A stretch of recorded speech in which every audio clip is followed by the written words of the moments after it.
ඉතින් ඔබට මතක ඇති වැඩසටහන් දෙකක් පුරාවට අපි කතා කළා පෞරුෂය ගැන. අපි අද දවසේත් කතා කරන්නේ පෞරුෂය ගැන. මේ පෞරුෂය නැත්තම් ඔබේ පෞරුෂය ගත්තහම ඔබ ඒ පෞරුෂය තුළ කොතනද ඉන්නේ? නැත්තම් ඔබේ පෞරුෂය දියුණු වෙමින් පවතින පෞරුෂයක්ද? නැත්තම් ඔබේ පෞරුෂය මගදී ඇන හිටිය පෞරුෂයක්ද? නැත්තම් ඔබේ පෞරුෂය පූර්ණ පෞරුෂයක්ද? ඇත්තටම මේ පෞරුෂ වර්ධන අවස්ථාව ගත්තහම ඔබ කොතනද ඉන්නේ? අපි තමා තුළට නැඹුරු වෙලා අපි ගැන හොයන්න මං හිතන්නේ මේ කතා බහ ඔබට උදව් වේවි.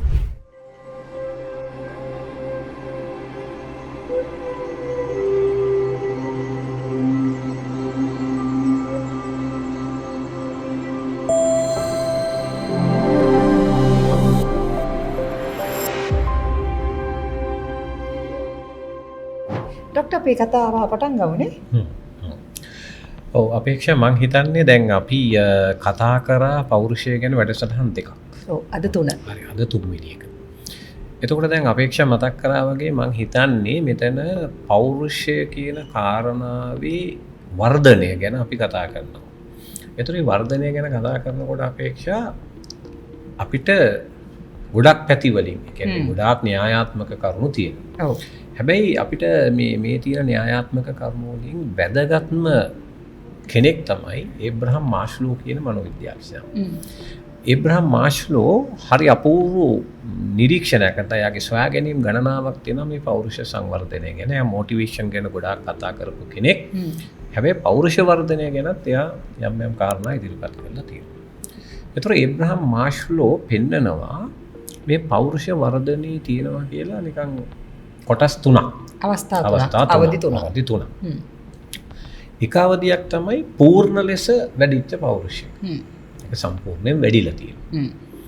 ඊළඟට අනිත් එක තමයි වැඩිමින් පවතිනවා. ඒ කියන්නේ දැන් පෞරුෂ වර්ධනය කියන්නේ පූර්ණත්වයේ කරා යමින් පවතින පෞරුෂය කියලා හඳුන්වන මාස්ලෝ. තුන්වෙනි එක තමයි පෞරුෂ වර්ධනයේ ඇන හිතලා අර අපි කියනවා නිකන් ව්‍යාධි ජනකයි. නැත්නම් අර අපි කියනවා නිකන් පැතොලොජිකල් නැත්නම් ඒක නිකන් විකෘති වෙලා තියෙනවා පෞරුෂ වර්ධනය. ඒතර මාස්ලෝ පෙන්නනවා දැන් කෙනෙකුට හිතා ගන්න දැන් අපේක්ෂයට හිතා ගන්නවා නැත්නම් මට හිතා ගන්නවා මම පූර්ණ පෞරුෂයක්ද නැත්නම් මම වර්ධනය වෙලාද නැත්නම් මම වර්ධනය එන හිටපු පෞරුෂයක්ද කියන එක ඉදිරිපත් කරන්න මේ මාස්ලෝ කියන මනෝවිද්‍යාඥයා ගති ලක්ෂණ මාලාවක් ඉදිරිපත් කරනවා. එයා මනෝවිද්‍යාඥයෙක්ද ඩොක්ටර්? ඔව් ඒබ්‍රහම් මාස්ලෝ මනෝවිද්‍යාඥයෙක්. ඒ කියන්නේ මානවවාදී මනෝවිද්‍යාව ගැන කතා කරනකොට ඒබ්‍රහම් මාස්ලෝ තමයි අපිට මුලින්ම දැන් මානවවාදී මනෝවිද්‍යාවේ ඉන්න ආරම්භකයන්ගෙන් එක්කෙනෙක්. ඔය කාල් රොජර්ස් ඒ වගේම ඒබ්‍රහම් මාස්ලෝලා වගේ මේ මානවවාදී මනෝවිද්‍යාව ලෝකේ ආරම්භ කරන්න දායක වෙච්ච මුල්ම මනෝවිද්‍යාඥයෙක් තමයි ඒබ්‍රහම් මාස්ලෝ. තියා ලෝකේ පුරා ජනප්‍රිය ඔය ඔයගොල්ලන්ගේ මාකටිං ෆීල්ඩ් එකේ පවා මැනේජ්මන්ට් වල තමයි ඔය නීඩ්ස් අන්න හරි හයරාකි ඔෆ් නීඩ්ස් කියන කතාව. ඉතින් මාස්ලෝ ගොඩාක් තැන්වලදී අපිට හමු වෙන අධ්‍යාපන මනෝවිද්‍යාවේදී හමු වෙනවා. සෞඛ්‍ය ශාස්ත්‍රයේ සමහර තැන්වලදී මාස්ලෝ උගන්වනවා. ඉතින් මාස්ලෝ ගොඩාක් මේ මානවවාදී මනෝවිද්‍යාව ප්‍රචලිත කරන්න වැඩ කරපු මනෝවිද්‍යාඥයෙක්. හරි. ඉතින් දැන් මට හිතෙන්නේ දැන් අපේක්ෂයට නිකන් හිතෙන්නේ නැද්ද නිකන් මේ පූර්ණ පෞරුෂයක් කියන්නේ කොයි වගේ එකක්ද ඔයාට හිතෙන විදිහට? මට හිතෙනවා ඩොක්ටර් මේ අතරම සාමාන්‍ය මිනිසෙක් විදිහට හිතුවහම මට හිතෙනවා Tamanට කරදරයකුත් නැති. අනුන්ට කරදරයකුත් නැති. සමාජයට මේ රටට කරදරයකුත් නැතිව තමන්ගේ දිවි පැවැත්ම ගෙන යන්න පුළුවන් නම් යම් කිසි විදිහකින් අපිට ඒ වගේ හොඳ පෞරුෂයක් තියෙනවා. නැත්තම් පූර්ණ අඩුමතරමේ පූර්ණ නොවන පූර්ණත්වයට ළඟා වෙමින් පවතින පෞරුෂයක් තියෙනවා කියලා හරි හිතෙනවා. හිතන්න පුළුවන්. හරි. නමුත් ඒබ්‍රහම් මාස්ලෝ විශේෂ නමකින් හඳුන්වනවා මේ පූර්ණ ලෙස වැඩිච්ච පෞරුෂය. එයා ඒකට පාවිච්චි කරනවා ආත්ම සාක්ෂාත් කරගත් පෞරුෂය. self actualized personality. ඕකම තමයි නේද ඩොක්ටර් අපි දැන් ඇත්තට මැනේජ්මන්ට් වල නැත්තම් කළමනාකරන විෂය ආධාරණකොටත් ඉගෙන ගන්නෙ මේ මස්ලෝස් හයරාකි ඔෆ් නීඩ්ස් කියන එකෙත් ඇත්තටම the needs කියන වෙනුවට තමයි personality එක ගිහිලා personality එක ගැන අපි කතා කරන්නේ. ඔව්. ඒක දැන් දැන් මෙතන මාෂ්ලෝගේ කතාවේ එන්නේ දැන් අර පූර්ණ ලෙස පෞරුෂය වැඩුණාට පස්සේ එයා ලක්ෂණ ටිකක් කියනවා. ඒ කියන්නේ self actualization needs fulfill වෙච්ච එතෙන්ට ගියපු කෙනෙක් තුලින් ඒක තමයි. ඒ කියන්නේ self actualize වෙච්ච කෙනෙක් ගාව තියෙන ලක්ෂණ. ඒක තමයි. ඒක දැන් තමන් කොහොමද දැනගන්නේ තමන් එතන ඉන්නවා හිතෙනවා නම් මම self actualized දන්නේ කියලා.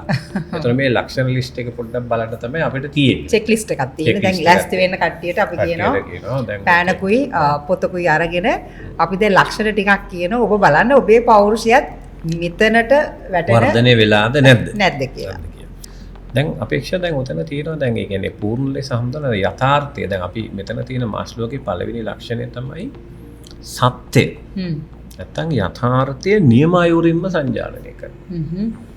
සංජානනය කියන දැන් උදාහරණයක් විදිහට දැන් අපිට මේ ලෝකය දැන් පෞරුෂය වර්ධනය දුර්වල කෙනාට මේ ලෝකේ චෝදනාත්මක වන දැනෙන්නේ. මෙයා මට මෙහෙම කළා. අරයා මට මෙහෙම කළා. මෙන්න මෙයා හින්දා තමයි මට මෙහෙම වුනේ. අරයා මට මෙහෙම නොකරනම් මට මෙහෙම වෙන්නේ නැහැ. අර රියලිස්ටික් පික්චර් එකක් දකිනවා අපි. දකිනවා. ඒ කියන්නේ එයා දකිනවා දැන් මෙයා මෙහෙම කරන්න හේතුව එයාගේ මෙන්න මෙහෙම නිසා. අරයා මෙන්න මෙහෙම නිසා තමයි එයා එහෙම කරන්නේ කියලා.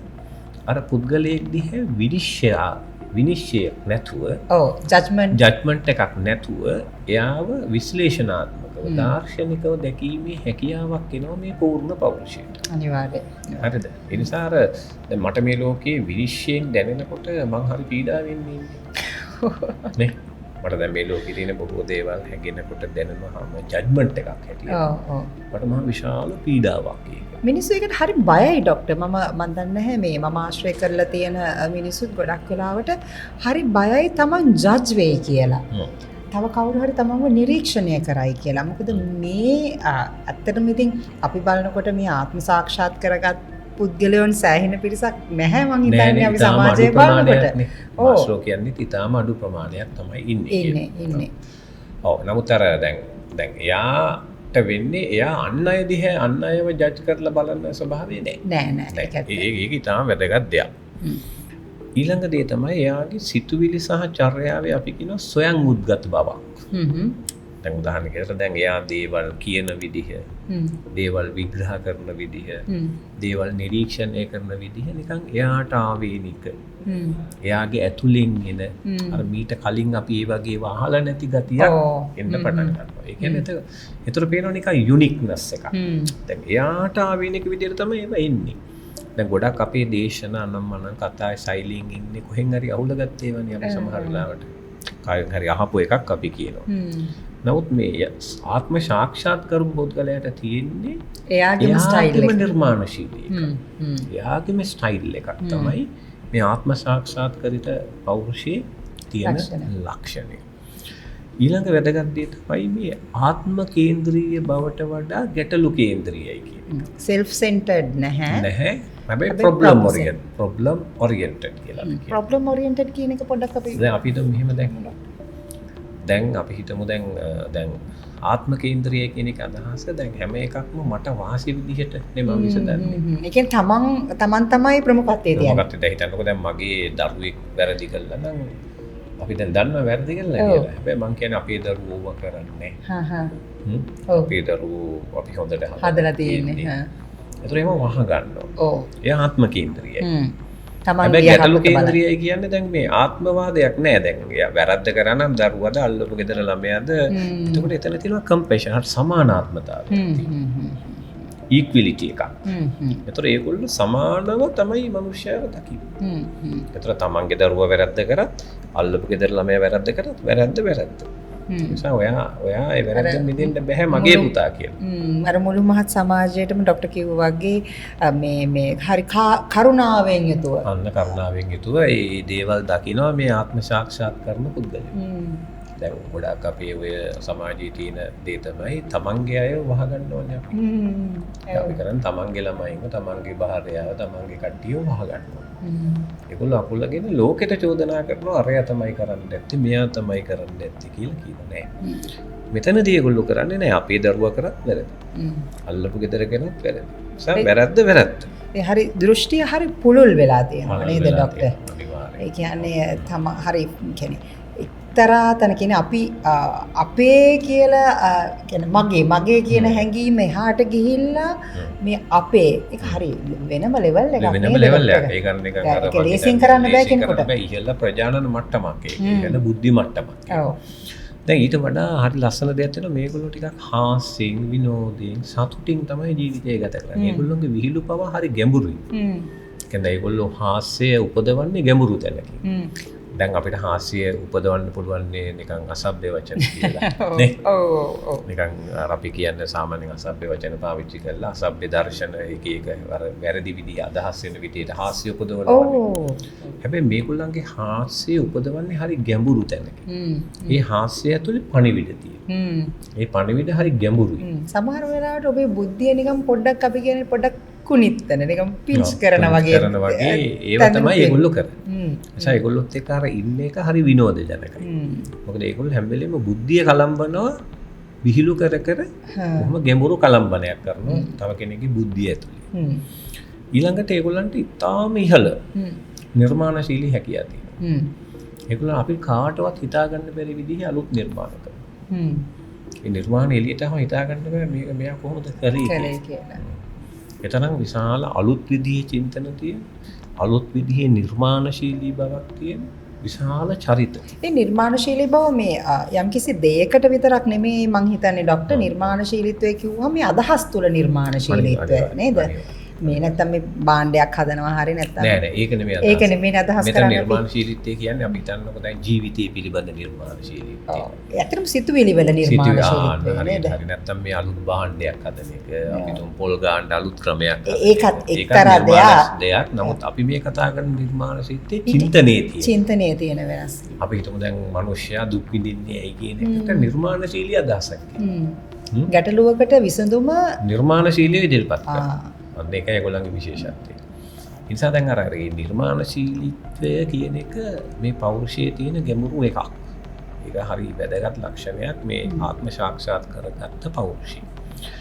ඊළඟ වැදගත් දේ තමයි අපිට පේනවා මේගොල්ලෝ අතාර්කික සංස්කෘතික සීමාවලට විරුද්ධයි. දැන් උදාහරණයක් කියන දැන් අපි ගත්තොත් මේ ගැහණු පහතින් ඉන්න ඕන. පිරිමි තමයි උසස්. සමහර බමුණු මත තාම ලෝකේ තියෙනවනේ. ඔව්. ඒතර ගැහණුන්ට ත්‍රිවිල් පදින්න බෑ. ගැහණුන්ට මෙහෙම නේ. ඔව්. අන්න එහෙම නිකන් පදනමක් නැති සංස්කෘතික කාරණාවලට මේගොල්ලෝ විරුද්ධයි. ඒගොල්ලෝ පිළිගන්නේ නැහැ. හැබැයි ඒගොල්ලෝ අර නිකන් කලහකාරී විදිහට සටන් කරගෙන එහෙම යන්නේ නැහැ. ඒගොල්ලෝ සංස්කෘතියට ගැළපීලා ඉන්නවා. හැබැයි ඒවා බිඳගෙන කෑ ගහගෙන විප්ලව කරගෙන මෙයා විප්ලවවාදී නෙවෙයි. ඒ කියන්නේ සංස්කෘතියේ තියෙන දේ කියන්නේ මම හිතනවා මමත් විශ්වාස කරන දෙයක් තමයි ડોක්ටර් ද සංස්කෘතියක් හැදෙන්නේ කොහොමද අපි කාලයක් තිස්සේ තියෙන හිස්ටරි එක නැත්තම් මේ අපි යම් කාලවලදී යම් දේවල් එකතු වෙමින් තමයි අපේ අද සංස්කෘතිය අපිට හම්බ වෙලා තියෙන්නේ. නමුත් සමහර වෙලාවට ඒ කාලේ ගැලපුණ දේවල් අදට ගැලපෙන්නේ නැති වෙන්න පුළුවන්. එතකොට යම් දේවල් අපිට අහක් කරලා Tamanට අද කාලෙට ගැලපෙන අපි මේ පොදුවේ පිළිගන්න යම් දේවල් අපි ඒ කියන්නේ පරණ සමහර දේවල් අපිට අහක් කරන්න වෙන්න පුළුවන්. මේක හරියද? ඒකයි මම කිව්වේ මෙතන ආත්ම සාක්ෂාත් කරිත පෞරුෂය අර නිකන් ඒක මං කිව්වේ දැන් එයා සංස්කෘතිය ගැලපෙලා ඉන්නවා. ඒ කියන්නේ මේ සංස්කෘතිය කඩාගෙන 아무තු විදිහේ හැසිරීම් තියාගෙන යන්නේ නැහැ. හැබැයි ඒකේ තියෙන සමහර පදනමක් නැති තර්කයක් නැතිව පිළිගන්නේ නැහැ. ඔව්. ඒවා දිහා එහෙම බොහොම ප්‍රජාතන්ත්‍රවාදීව තමයි එයා ඒක බලාගෙන ඉන්නේ. මම හිතන්නේ ඒක අපිට මතු කරන්න ඕනේ ඇග්‍රෙසිව් වෙන්නේ නැහැ. හැබැයි assertively නැත්තම් කිසි කෙනෙකුට කියන්නේ අපි කලහකාරී විදිහට කෑකෝ ගහලා ඒක නා අපි විරෝධයේ පෑම ගැනනේ අපේක්ෂාව කියන්නේ. දැන් අපි ප්‍රතික්ෂේප කිරීම දැන් අපිට යමකට විරුද්ධයි. හැබැයි ඒක අපි කලහකාරී ලෙස නෙමෙයි අපේ විරෝධතාවය අපි ප්‍රකාශ කරන්නේ. හැබැයි කරන්න පුළුවන්. කරන්න පුළුවන්. ඒක යම් අවස්ථාවලදී කළ යුතුයි කියලා අපි විශ්වාස කරනවා නේද?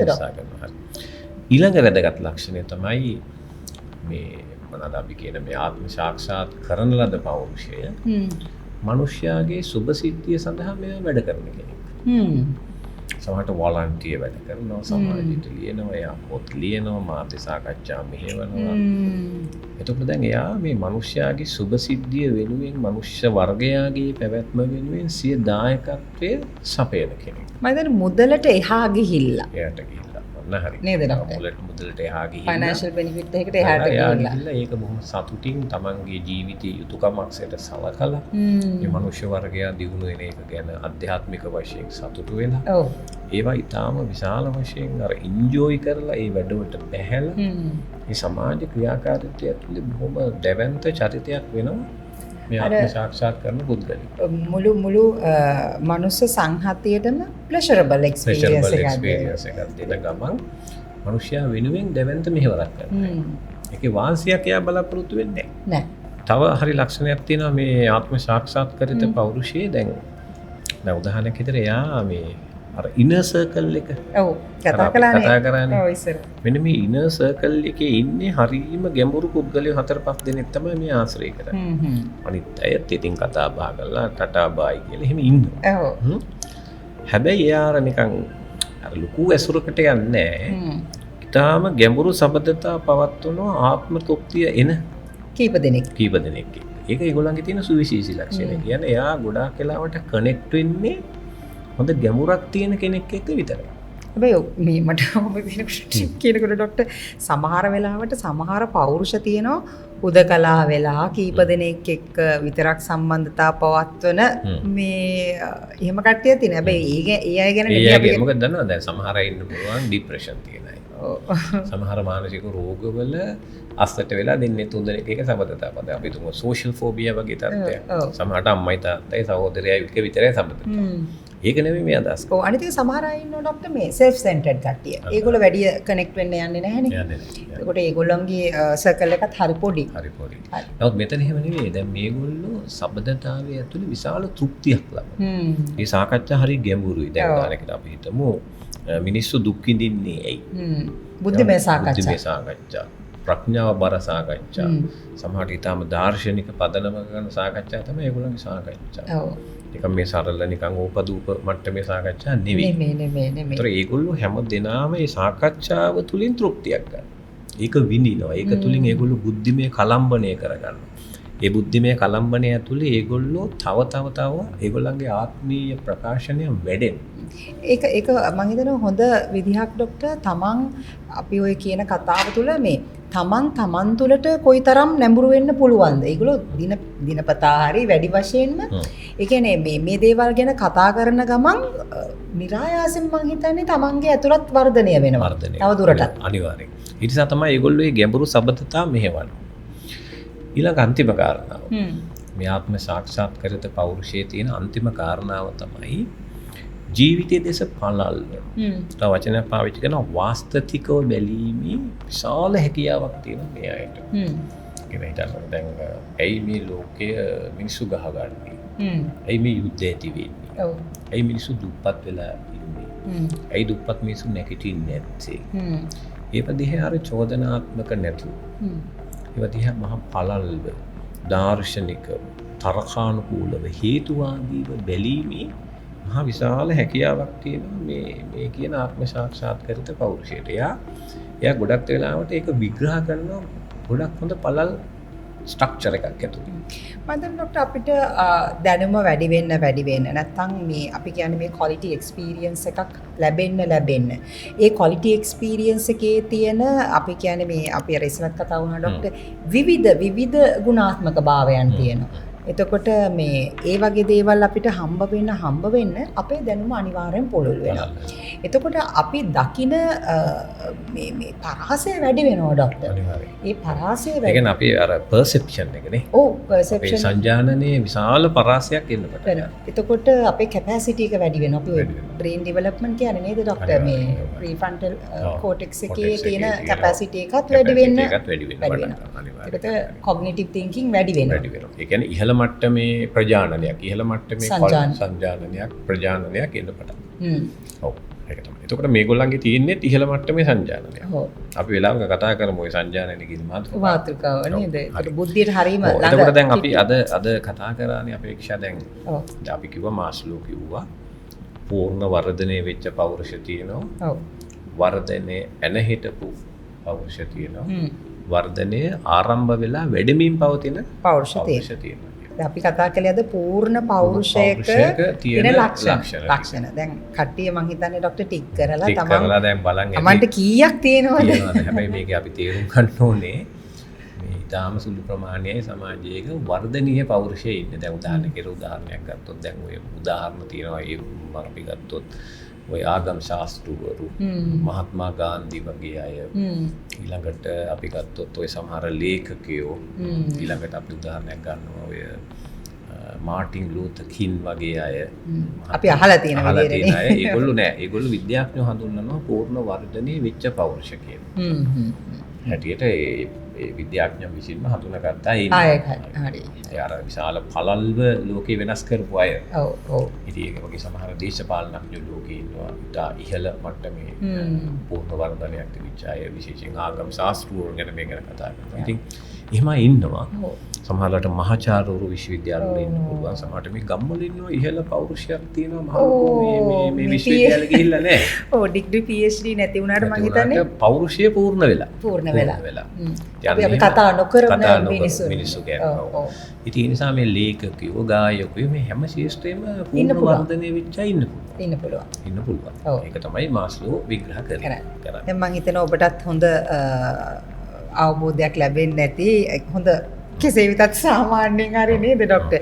Tamanටත් ඒ වගේ පූර්ණ පෞරුෂයක් ළඟා කරගන්න ඕන නම් මෙන්න මේ ලක්ෂණ ටික කොහොමද තමන්ගේ ජීවිතවලට මේ එකතු කරගන්නේ කියන එක එහෙනම් අපි කොතනින්ද පටන් ගන්න ඕනේ කියන එක ගැන ඔබට යම්කිසි අවබෝධයක් ලැබෙන්නේ නැති. ඉතින් මම හිතනවා අපිට ඊළඟට කතා කරන්න පුළුවන් ડોක්ටර් අපේ ඉදිරි වැඩසටහන් වලින් කොහොමද අපිට තියෙන්නේ මේ සංවර්ධනය වෙමින් පවතින එකක්ද නැත්නම් අපි ඊළඟ වැඩසටහනට යන් සංවර්ධනය වෙමින් පවතින පෞරුෂය කොයි වගේද කියලා. ඊළඟට අපිට ඔය සංවර්ධනය වෙමින් පවතින පෞරුෂය සහ සංවර්ධනය නොවිච්ච නැත්නම් අපිට දෙකයි නේද තියෙන්නේ. ඒකට සංවර්ධනය වෙමින් පවතින එකයි සංවර්ධනය යම් කිසි ගැටලුකාරී තත්වයකට පත්වෙච්ච පෞරුෂය. ඒකට අපි ලබන වැඩසටහනේ අපි කතා කරන්න බලාපොරොත්තු වෙන්නේ සංවර්ධනය වෙමින් පවතින පෞරුෂය කොයි වගේද. ඉතින් අපි ආරාධනා කරමු සියලු දෙනාට මේ වැඩසටහන එක්කත් අපිත් එක්ක සම්බන්ධ වෙන්න කියලා. ඉතින් අද දවසේ අපි ඔබෙන් සමුගන්නවා මේ ඔබට ඔබ හමු වෙන මිනිස්සුන්ට තමන් හමු වෙන සොඳුරු කලාගාරය Brain Studio.